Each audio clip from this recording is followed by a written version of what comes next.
Hi sweet crafty friends! Today I have a sweet pastel card to share with you. You can find a link with all the supplies I used in the description box below. Now let me show you how this card came together. I started with a piece of Bristol Smooth cardstock, which was a little bit bigger than 4¼ by 5½ inches. First I will be doing some ink blending before die cutting with a lawn fawn backdrop. I'm using Distress Oxides in the colors Spun Sugar, Shaded Lilac and Tumbled Glass. This is a beautiful combination of pastel colors. I started by ink blending some Spun Sugar with a blending brush.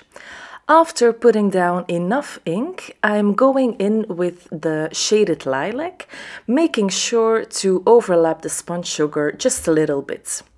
I do have to go back to that Spun Sugar just to get a good blend between the two colors. Then I'm going to my final color, which is the Tumbled Glass. I put down enough ink on the bottom of my panel, again making sure to overlap with the Shaded Lilac. Just like before, I'm going back to my previous color, which is the Shaded Lilac, just to get a good blend.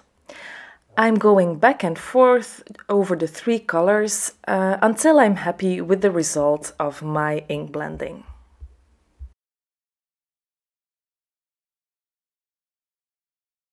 So here you have the finished panel. Isn't it just gorgeous? I am totally in love with this color combination. After letting my background dry a little bit, I am taking my stitched snowflake backdrop and I put it on my blended panel before running it through my die cutting machine. This gives a lovely detail to my background without too much effort.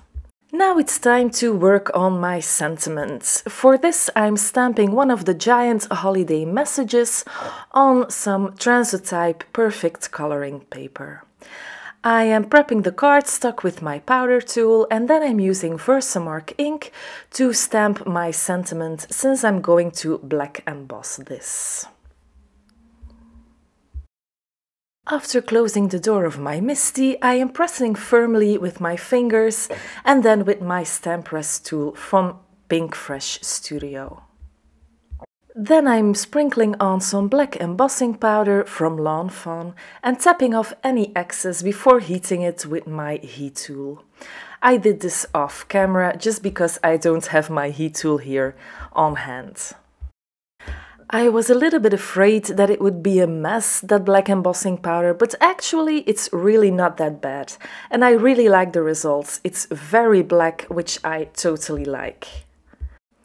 Now it's time to color in a few letters from my sentiment.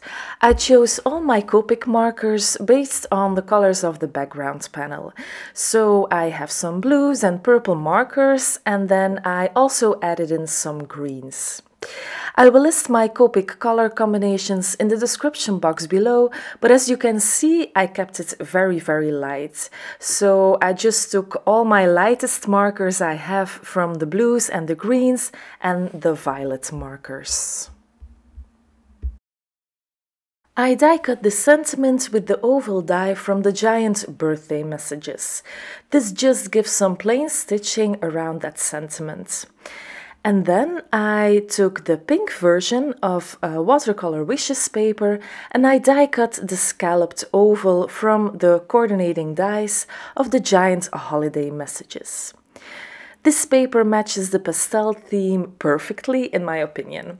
So I adhered my white oval onto the pink one with dry adhesive and then I took out some foam squares and I popped up that whole sentiment and adhered it onto my stitched snowflake panel. I just love that it has that little bit of dimension.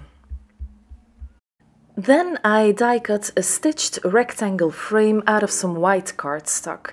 It didn't look quite finished, so I definitely wanted to frame the whole panel. I used liquid glue to adhere it, but before putting it on my panel, you see me using my fingers here to wipe off any excess glue. This really helps from getting glue everywhere, so just dab off a little bit with your fingers and you have just the right amount of glue. For my card base, I'm taking white cardstock, which is 5.5 by 8.5 inches, and I'm scoring it at 4.25. Then I can fold it nicely with my bone folder. With my ATG gun, I put on some dry adhesive on my cards panel before adhering it to my white card base.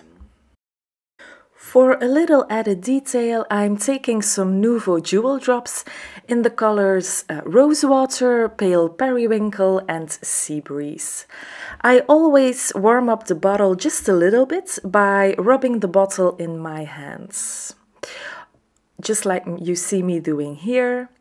Oh, and also very important, before putting a little drop on your panel, always test it out on a scrap piece of paper, so you know there's not a big blob coming out and ruining your entire card.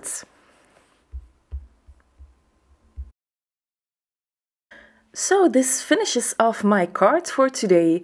Super easy to make, but I really love the soft colors on this Christmas card. If you like this video, please give it a thumbs up and consider subscribing to this channel. Thank you so much for watching, and I will see you very soon. Bye!